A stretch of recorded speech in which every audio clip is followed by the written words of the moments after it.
ನಮಸ್ಕಾರ. ಸಹಕಾರಿ ಟಿವಿಗೆ ಸ್ವಾಗತ. ಮೊದಲು ಮಾನವನಾಗು. ನಾನು ಎಚ್.ಎಸ್. ಸುಧೀಂದ್ರ ಕುಮಾರ್. ಮುಖ್ಯಾಂಶಗಳು. ಸೌಹಾರ್ದ ಸಂಯುಕ್ತ ಸಹಕಾರಿ ಸಂಘದಿಂದ ಸರಣಿ ಉಪನ್ಯಾಸ ಮಾಲಿಕೆ. ಬೆಳಗಾವಿಯಲ್ಲಿ ಹೊಸ ಐಟಿ ಕಾಯ್ದೆ ಬಗ್ಗೆ ಅರಿವು ಕಾರ್ಯಕ್ರಮ. ಉತ್ತಮ ಸೇವೆಯಿಂದ ಜನಮನ ಗೆದ್ದ ಸಹಕಾರಿ ಕ್ಷೇತ್ರ. ರಾಜೇಂದ್ರ ಕುಮಾರ್ ಅಭಿಪ್ರಾಯ. ಚಿತ್ರದುರ್ಗ ಮರ್ಚೆಂಟ್ ಸೌಹಾರ್ದ ಸಂಘದಲ್ಲಿ ಸರ್ವ ಸದಸ್ಯರ ಸಭೆ. ಕರ್ನಾಟಕ ರಾಜ್ಯ ಸೌಹಾರ್ದ ಸಂಯುಕ್ತ ಸಹಕಾರಿ ನಿಯಮಿತ ಬೆಂಗಳೂರು ಕೇಂದ್ರ ಸರ್ಕಾರದ ಸಹಕಾರ ಸಚಿವಾಲಯ 5 ವರ್ಷ ಪೂರ್ಣಗೊಳಿಸುತ್ತಿರುವ ಹಿನ್ನೆಲೆಯಲ್ಲಿ ಆಚರಿಸಲಾಗುತ್ತಿರುವ ಸಹಕಾರ ಸಪ್ತಾಹದ ಪ್ರಯುಕ್ತವಾಗಿ ಸಹಕಾರದಿಂದ ಸಮೃದ್ಧಿ ಎಂಬ ಧ್ಯೇಯದೊಂದಿಗೆ ಸರಣಿ ಉಪನ್ಯಾಸ ಮಾಲಿಕೆಯನ್ನು ಆರಂಭಿಸಲಾಗಿದೆ. 29 ಆರಂಭವಾಗಿರುವ ಜೂಮ್ ಆಪ್ ಮೂಲಕ ಸರಣಿ ಉಪನ್ಯಾಸ ಮಾಲಿಕೆಯು 45 ನಿಮಿಷಗಳ ಕಾಲ ಉಪನ್ಯಾಸ, ನಂತರ 15 ನಿಮಿಷಗಳ ಕಾಲ ಸಂವಾದ ನಡೆಯಲಿದೆ. ಉಪನ್ಯಾಸ ಕಾರ್ಯಕ್ರಮದಲ್ಲಿ ಸಂಯುಕ್ತ ಸಹಕಾರಿಯ ಅಧ್ಯಕ್ಷ ಜಿ ನಂಜನಗೌಡ ಅಧ್ಯಕ್ಷತೆ ವಹಿಸಲಿದ್ದಾರೆ. ಆನ್ಲೈನ್ ಸರಣಿ ಉಪನ್ಯಾಸ ಕಾರ್ಯಕ್ರಮದ ವಿವರಗಳನ್ನು ಗಮನಿಸುವಂತೆ ಕೋರಿರುವ ಸಂಯುಕ್ತ ಸಹಕಾರಿಯ ವ್ಯವಸ್ಥಾಪಕ ನಿರ್ದೇಶಕ ಶರಣಗೌಡ ಜಿ ಪಾಟೀಲ ಕೋರಿದ್ದಾರೆ. ಹೆಚ್ಚಿನ ವಿವರಗಳಿಗೆ ತರಬೇತಿ ವಿಭಾಗದ ಅಧಿಕಾರಿಗಳಾದ ಶ್ರೀಮತಿ ಕವಿತಾ ಆರ್, ದೂರವಾಣಿ ಸಂಖ್ಯೆ 8884466722 ಹಾಗೂ ತಾಂತ್ರಿಕ ಅಧಿಕಾರಿಯಾದ ಶ್ರೀಮತಿ ಸಿಂಧು ಅವರ ದೂರವಾಣಿ ಸಂಖ್ಯೆ 8884466708 ಸಂಪರ್ಕಿಸಲು ಕೋರಿದೆ. ಸರಣಿ ಉಪನ್ಯಾಸ ಮಾಲಿಕೆಯಲ್ಲಿ ಸಹಕಾರಿ ನಾಯಕತ್ವ ಕುರಿತು ಆರಂಭವಾಗಿರುವ ಉಪನ್ಯಾಸ ದೇಶದ ಅರ್ಥವ್ಯವಸ್ಥೆಯಲ್ಲಿ ಸಹಕಾರ ಕ್ಷೇತ್ರದ ಕೊಡುಗೆ, ಸಹಕಾರಿ ಕ್ಷೇತ್ರದ ಪ್ರಚಲಿತ ವಿಷಯಗಳು, ಸಹಕಾರಿ ಕ್ಷೇತ್ರದ ಶಕ್ತಿ ಸಾಮರ್ಥ್ಯ ಸವಾಲುಗಳು ಹಾಗೂ ಅವಕಾಶಗಳು, ಸಾಮಾಜಿಕ ಜಾಲತಾಣ ಹಾಗೂ ಮಾಧ್ಯಮದಲ್ಲಿ ಸಹಕಾರಿಗಳ ಪಾತ್ರ, ಸಹಕಾರ ಕ್ಷೇತ್ರದ ಮೂಲಕ ಮಹಿಳಾ ಸಬಲೀಕರಣ, ಸಹಕಾರ ಕ್ಷೇತ್ರದ ಅಭಿವೃದ್ಧಿಯಲ್ಲಿ ಡಿಜಿಟಲೈಸೇಷನ್ ಕುರಿತಂತೆ ಉಪನ್ಯಾಸ ನಡೆಯಲಿದೆ. ಆದಾಯ ತೆರಿಗೆ ಇಲಾಖೆಯ ಕಚೇರಿ ಆಯೋಜಿಸಿದ್ದ ಆದಾಯ ತೆರಿಗೆ ಕಾಯ್ದೆ 2025 ಕುರಿತು ಜನಸಂಪರ್ಕ ಕಾರ್ಯಕ್ರಮದಲ್ಲಿ ಕ್ರೆಡಿಟ್ ಕೋಆಪರೇಟಿವ್ ಸೊಸೈಟಿಗಳ ಪ್ರತಿನಿಧಿಗಳು ಪ್ರಮುಖವಾಗಿ ಭಾಗವಹಿಸಿದ್ದರು. ಬೆಳಗಾವಿ ಬೈಲಹೊಂಗಲದ KLE ಸೊಸೈಟಿಯ ಪದವಿ ಪೂರ್ವ ವಿಜ್ಞಾನ ಮತ್ತು ವಾಣಿಜ್ಯ ಕಾಲೇಜಿನಲ್ಲಿ ವಿವಿಧ ವೃತ್ತಿಪರ ಮತ್ತು ವ್ಯವಹಾರ ಸಂಸ್ಥೆಗಳಿಂದ ಸುಮಾರು 37 ಜನ ಭಾಗವಹಿಸಿದ್ದರು. ಕಾರ್ಯಕ್ರಮದಲ್ಲಿ ಬೈಲಹೊಂಗಲ, ಸವದತ್ತಿ, ರಾಮದುರ್ಗದ ಚಾರ್ಟೆಡ್ ಅಕೌಂಟೆಂಟ್ಗಳು, ತೆರಿಗೆ ವೃತ್ತಿಪರರು, ಬ್ಯಾಂಕರ್ಗಳು, ಕೈಗಾರಿಕೋದ್ಯಮಿಗಳು, ವ್ಯಾಪಾರಿಗಳು, ವೈದ್ಯರು ಮತ್ತು ಸಹಕಾರಿ ಪ್ರತಿನಿಧಿಗಳು ಸೇರಿದ್ದಾರೆ. ಅಧ್ಯಾಯದ ಸಮಯದಲ್ಲಿ ಆದಾಯ ತೆರಿಗೆ ಅಧಿಕಾರಿಗಳು 1961 ಕಾಯ್ದೆಗೆ ಹೋಲಿಸಿದರೆ 2025 ಆದಾಯ ತೆರಿಗೆ ಕಾಯ್ದೆಯ ಅಡಿಯಲ್ಲಿ ಪರಿಚಯಿಸಲಾದ ಪ್ರಮುಖ ಬದಲಾವಣೆಗಳನ್ನು ವಿವರಿಸಿದರು. ಅದರ ಸರಳೀಕೃತ ಭಾಷೆ, ಕೋಷ್ಟಕ ಪ್ರಸ್ತುತಿ ಮತ್ತು ಮೊಕದ್ದಮೆಗಳನ್ನು ಕಡಿಮೆ ಮಾಡುವ ಗುರಿಯನ್ನು ಹೊಂದಿರುವ ನಿಬಂಧನೆಗಳನ್ನು ಎತ್ತಿ ತೋರಿಸಿದರು. ಅಧ್ಯಾಯ 5A ಅಡಿಯಲ್ಲಿ ಕ್ರೆಡಿಟ್ ಕೋಆಪರೇಟಿವ್ ಸೊಸೈಟಿಗಳಿಗೆ ಲಭ್ಯವಿರುವ ತೆರಿಗೆ ಕಡಿತಗಳು ಮತ್ತು ಆದಾಯ ತೆರಿಗೆ ರಿಟರ್ನ್ಗಳನ್ನು ಸಲ್ಲಿಸುವ ಕಾರ್ಯವಿಧಾನದ ಮೇಲೆ ವಿಶೇಷ ಒತ್ತು ನೀಡಲಾಯಿತು. ಮುಖರಹಿತ ಮೇಲ್ಮನವಿ ಪ್ರಕ್ರಿಯೆಗಳಿಗೆ ಸಂಬಂಧಿಸಿದ ಭಾಗವಹಿಸುವವರ ಪ್ರಶ್ನೆಗಳನ್ನು ಅಧಿಕಾರಿಗಳು ಪರಿಹರಿಸಿದರು. ಭಾಗವಹಿಸುವವರಿಗೆ ಇಲಾಖೆಯ ಹೊಸದಾಗಿ ಪ್ರಾರಂಭಿಸಲಾದ ಡಿಜಿಟಲ್ ಉಪಕ್ರಮಗಳಾದ ಕರ್ಸತಿ, ಚಾಟ್ ಬಾಟ್ ಮತ್ತು ಕರ್ಸೇತು FAQ ಪ್ಲಾಟ್ಫಾರ್ಮ್ ಅನ್ನು ಪರಿಚಯಿಸಲಾಯಿತು.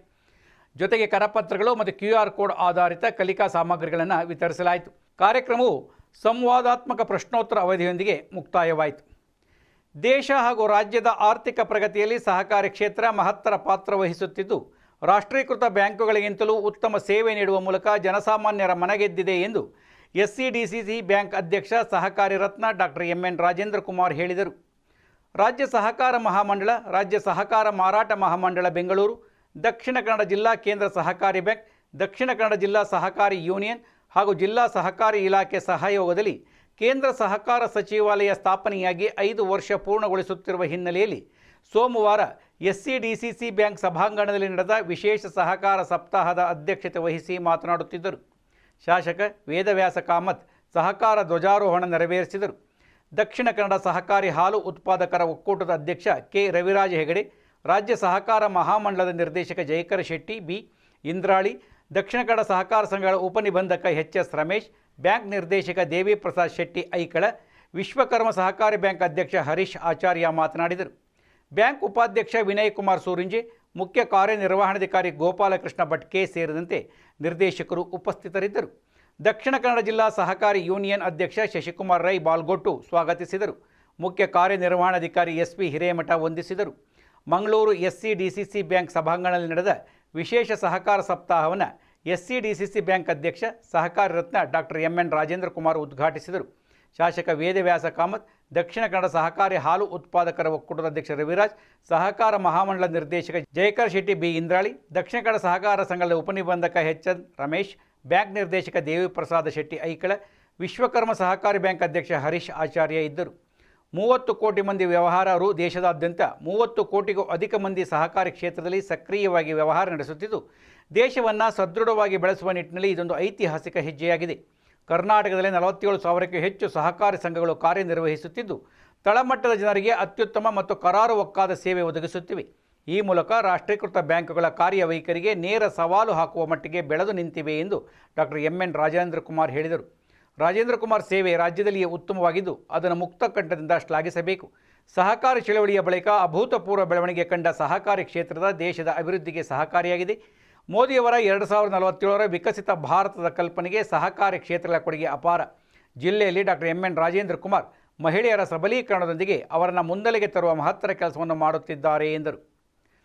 ದಿ ಮರ್ಚೆಂಟ್ ಸೌಹಾರ್ದ ಸಹಕಾರ ಬ್ಯಾಂಕ್ ನಿಯಮಿತ ಚಿತ್ರದುರ್ಗ ಇದರ 75ನೇ ವಾರ್ಷಿಕ ಸಾಮಾನ್ಯ ಸಭೆಯನ್ನು ದಿನಾಂಕ 28 ಭಾನುವಾರದಂದು ಚಿತ್ರದುರ್ಗ ನಗರದ ಎಸ್.ಜೆ. ಕಲ್ಯಾಣ ಮಂಟಪದಲ್ಲಿ ಜರುಗಿತು.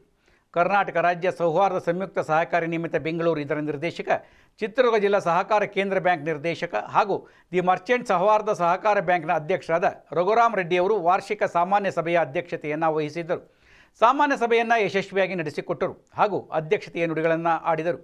ಈ ಸಾಮಾನ್ಯ ಸಭೆಯಲ್ಲಿ ದಿ ಮರ್ಚೆಂಟ್ ಸೌಹಾರ್ದ ಸಹಕಾರ ಬ್ಯಾಂಕ್ನಲ್ಲಿ 35 ವರ್ಷ ಅಧ್ಯಕ್ಷರಾಗಿ ಸೇವೆ ಸಲ್ಲಿಸಿದ್ದ ಸಂಯುಕ್ತ ಸಹಕಾರಿಯ ಮಾಜಿ ನಿರ್ದೇಶಕ, ದಿ ಮರ್ಚೆಂಟ್ ಸೌಹಾರ್ದ ಕೋ-ಆಪ್ ಬ್ಯಾಂಕ್ನ ನಿರ್ದೇಶಕ, ಸಹಕಾರ ರತ್ನ ಎಸ್.ಆರ್. ಲಕ್ಷ್ಮೀಕಾಂತ್ ರೆಡ್ಡಿ ಅವರಿಗೆ ಸಾಮಾನ್ಯ ಸಭೆಯ ಸದಸ್ಯರ ಪರವಾಗಿ ಆಡಳಿತ ಮಂಡಳಿಯವರು ಸನ್ಮಾನಿಸಿ ಗೌರವ ಸಮರ್ಪಿಸಿದರು. ಬ್ಯಾಂಕಿನ ಹಿರಿಯ ಸದಸ್ಯರಿಗೆ ಸನ್ಮಾನಿಸಿ ಗೌರವಿಸಲಾಯಿತು. ಸಹಕಾರಿ ಸದಸ್ಯರ ಮಕ್ಕಳಲ್ಲಿ ಎಸ್ಎಸ್ಎಲ್ಸಿಯಲ್ಲಿ ಹಾಗೂ ದ್ವಿತೀಯ PUC ಪರೀಕ್ಷೆಯಲ್ಲಿ ಅತ್ಯುನ್ನತ ಶ್ರೇಣಿಯಲ್ಲಿ ಉತ್ತೀರ್ಣರಾದವರ ವಿದ್ಯಾರ್ಥಿಗಳಿಗೆ ಪ್ರತಿಭಾ ಪುರಸ್ಕಾರವನ್ನು ಮಾಡಲಾಯಿತು. ಸಾಮಾನ್ಯ ಸಭೆಯಲ್ಲಿ ವಿಷಯವಾರು ಚರ್ಚಿಸಿದರು. ಸಾಮಾನ್ಯ ಸಭೆಯು ಯಶಸ್ವಿಯಾಗಿ ಜರುಗಿತು. ಸಾಮಾನ್ಯ ಸಭೆಯಲ್ಲಿ ಸಹಕಾರಿಯ ಆಡಳಿತ ಮಂಡಳಿಯವರು ಹಾಗೂ ಮುಖ್ಯ ಕಾರ್ಯನಿರ್ವಾಹಕರಾದ ಮಲ್ಲಿಕಾರ್ಜುನ್ ಕೆ ಅವರು ವೇದಿಕೆಯಲ್ಲಿ ಉಪಸ್ಥಿತರಿದ್ದು ಸಾಮಾನ್ಯ ಸಭೆಯ ಕಾರ್ಯಕಲಾಪವನ್ನು ನಡೆಸಿಕೊಟ್ಟರು. ಸಾಮಾನ್ಯ ಸಭೆಯಲ್ಲಿ ಸುಮಾರು 1400ಕ್ಕೂ ಹೆಚ್ಚು ಸಂಖ್ಯೆಯಲ್ಲಿ ಸದಸ್ಯರು ಭಾಗವಹಿಸಿದ್ದರು. ಸಭೆಯಲ್ಲಿ ದಾವಣಗೆರೆ ಮತ್ತು ಚಿತ್ರದುರ್ಗ ಜಿಲ್ಲೆಯ ಸೌಹಾರ್ದ ಅಭಿವೃದ್ಧಿ ಅಧಿಕಾರಿಯಾದ ಶಶಿಕುಮಾರ್ ಎಸ್ ರವರು ಭಾಗವಹಿಸಿದ್ದರು. 31/3/2026 ಅಂತ್ಯಕ್ಕೆ ಸಹಕಾರಿ ಬ್ಯಾಂಕಿನ ನಿವ್ವಳ ಲಾಭ ರು 3,86,41,787 ಲಾಭವನ್ನು ಹೊಂದಿರುತ್ತದೆ.